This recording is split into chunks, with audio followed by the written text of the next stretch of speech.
네, 반갑습니다. 너라TV를 시청하고 계시는 애국 국민 여러분, 또 나라와 민족을 위해 깨어 기도하고 계시는 애국 성도 여러분, 지금부터 64번째 전광훈 목사님의 옥중서신을 전해드리도록 하겠습니다. 우리가 설교 시간에 무슨 말을 해도 결국 목적은 복음을 설명하기 위해 하는 것입니다. 많은 사람들이 저를 보고 정치 목사라고 하지만 감히 나는 어떤 설교를 해도 복음의 중심에서 떠나지 않습니다. 1시간 설교할 때 7가지 복음의 조건이 몇 개가 있는가를 생각해 보십시오.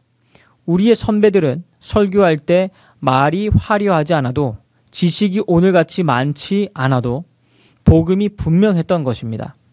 무디, 스펄전, 토레이, 찰스 피니, 요한 웨슬레, 에드워드 조나단의 설교를 들어보십시오. 복음이 분명했던 것입니다. 우리 대한민국 목회자들의 설교가 복음으로 돌아가야 하며 더 이상 누르게 부르튼 설교를 걷어치워야 할 것입니다. 어떻게 설교하기에 한국 교회가 사단의 주사파도 구분 못하는 것입니까?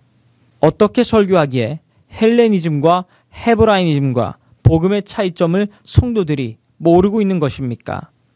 이것은 전적으로 목회자들의 책임인 것입니다. 30만 목회자들은 주님의 심판대 앞에 서기 전에 온전히 복음으로 돌아가야 할 것입니다. 공산주의도 못 이기는 것은 복음이 아닙니다. 바울이 말하는 복음은 7가지를 말하는 것입니다. 첫째, 세상을 창조하신 하나님이 사람으로 왔다는 것입니다. 둘째, 그는 우리를 위해 고난을 당하셨다는 것입니다. 셋째, 그는 우리를 위해 십자가에 죽으셨다는 것입니다. 넷째, 그는 3일 만에 부활했다는 것입니다. 다섯째, 그는 승천하여 하나님 우편에서 우리를 위해 기도하고 계시며, 여섯째, 그는 재림하실 것이며, 일곱째, 그는 돌아와 천년왕국의 그리스도의 나라를 이룰 것이다 라는 것입니다. 이 7사건이 나와 어떤 관계성을 가지느냐는 것이 복음적 설교인 것입니다. 이것은 사도신경에 명백하게 정리되어 있는 사건입니다. 그럼에도 불구하고 목회자들이 복음과 성도와의 관계성을 설명하지 않고 본질이 다른 말들을 하니 주님과 성령의 지지를 받지 못하는 것입니다.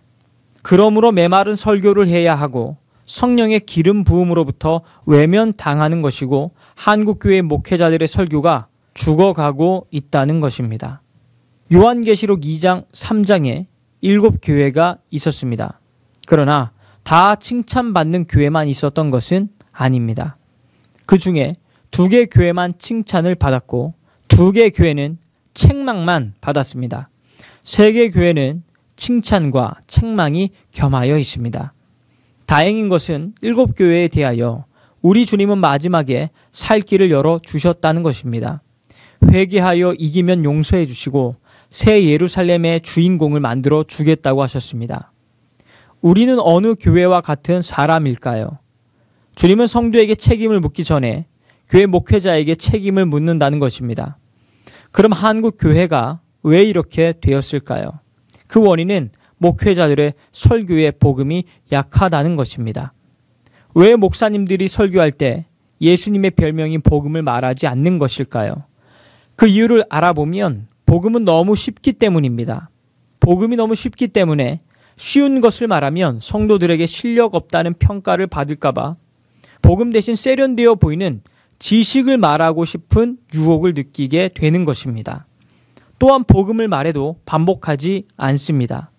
했던 말을 반복하면 성도들에게 목사님은 설교 준비도 안 한다는 말을 들을까봐 반복하기를 꺼려하고 복음을 매 설교 때마다 하면 실력 없는 목사로 평가될까봐 두려워한다는 것입니다. 이것은 사단의 전략에 걸려드는 것입니다. 바울은 여기에 대해 말하기를 내가 같은 말을 여러 번 하는 것이 내게는 수고로움이 없고 너희에게는 안전하다고 말하고 있습니다. 한국 교회 목회자들은 복음을 반복하지 않는 실수를 저지르고 있습니다. 또한 복음은 옛날에 2000년 전에 있었던 사건이기 때문에 새로운 지식을 열망하는 성도들에게도 인기가 없고 관심을 끌 수 없기 때문에 복음을 뒤로 제쳐둔다는 것입니다. 이것은 신학교 교육이 잘못되었기 때문입니다.